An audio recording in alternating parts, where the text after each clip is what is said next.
Bonjour et bienvenue dans Thème 3A pour les forts en thème ou ceux qui veulent le devenir et qui en 3 minutes environ découvrent le monde avec 3A.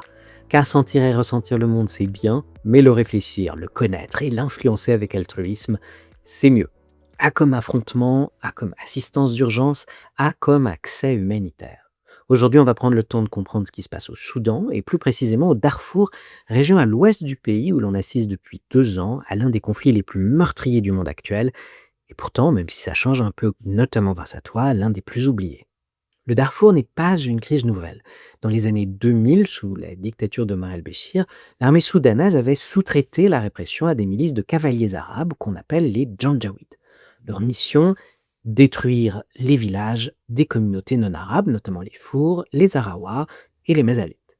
Résultat, villages brûlés, viols comme arme de terreur, massacres systématiques, on a parlé de génocide du Darfour.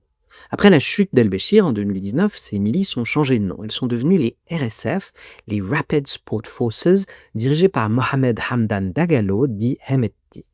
Pendant quelques années, les RSF et l'armée soudanaise ont co-géré la transition politique jusqu'à ce que ce fragile pacte explose en avril 2023 et là, le pays a replongé dans la guerre civile.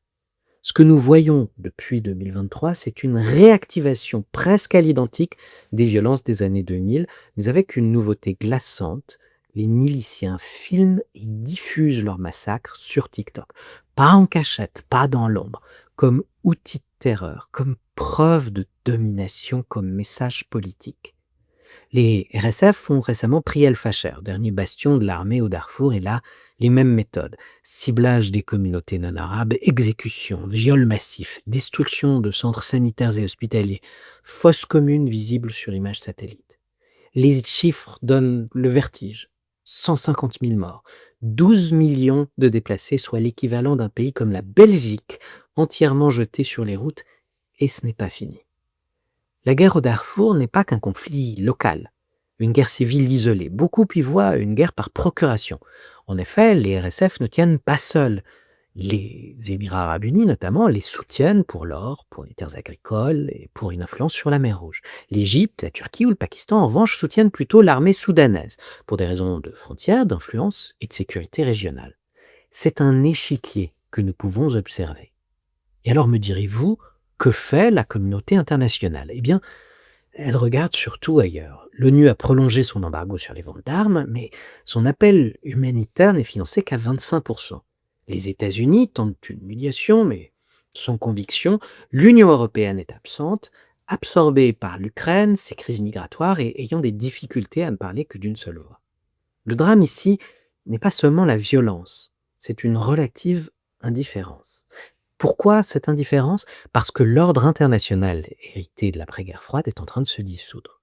Il y a 20 ans, une crise de ce type pourrait entraîner des pressions diplomatiques, des menaces de sanctions sérieuses, parfois une intervention directe de l'ONU. Aujourd'hui, plus personne ne se considère responsable. D'autant plus que le monde civil, toi et moi, sommes souvent plus intéressés par le Moyen-Orient que l'Afrique subsaharienne. La question importante n'est plus pourquoi ne fait-on rien, mais qui estime encore que c'est son rôle d'agir ? Et pour l'instant, la réponse est personne. Alors que fait-on quand on veut devenir humanitaire ? On ne se décourage pas. Mais on regarde la réalité en face. Pour agir demain, il faut comprendre aujourd'hui comment les milices fonctionnent, comment les réseaux financiers régionaux se construisent, comment les crises oubliées deviennent invisibles, même lorsqu'elles sont filmées en direct. Ton rôle en tant que futur humanitaire, ce ne sera pas seulement d'aider, il sera aussi de témoigner, de documenter, de maintenir la lumière là où le monde préfère l'ombre. C'est pour ça que le Darfour n'est pas seulement un conflit, c'est aussi un test moral, un test sur notre capacité à reconnaître l'humanité d'autrui, même quand les États ne la reconnaissent plus. Et si tu es là, à 3A ou avec 3A, aujourd'hui, c'est que tu es déjà du côté de celles et de ceux qui refusent l'oubli. Merci. Merci aussi d'avoir assisté à ce nouvel épisode. Assure-toi de revenir pour notre épisode suivant et si ça t'a fait réfléchir ou réagir, abonne-toi et partage ce podcast avec tes amis. Passe une agréable semaine et à très bientôt avec 3A.